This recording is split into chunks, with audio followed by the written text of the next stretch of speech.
ایک انگریز نے مسلمان عالم دین سے پوچھا کہ تمہارے اسلام میں اتنی شدت کیوں ہے کہ ایک عورت اجنبی مرد سے مصافحہ تک نہیں کر سکتی؟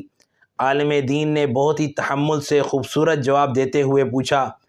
کہ کیا تمہارے ہاں ہر شخص ملکہ برطانیہ سے ہاتھ ملا سکتا ہے، مصافحہ کر سکتا ہے؟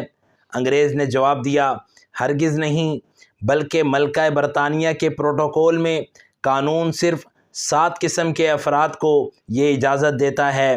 کہ وہ ملکہ سے ہاتھ ملا سکتے ہیں۔ عالم دین نے جواب دیا، بعینی ہی ہماری شریعت میں 12 اصناف ایسے ہیں جنہیں شریعت ہاتھ ملانے کی اجازت دیتی ہے،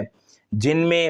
والد ہیں، دادا ہیں، شوہر ہے، بیٹا ہے، بھتیجا ہے، بھانجا ہے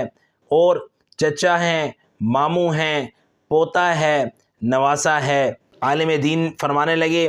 تمہارے نزدیک ملکہ کا یہ مقام اور احترام ہے کہ ہر کوئی اس سے ہاتھ نہیں ملا سکتا ہے،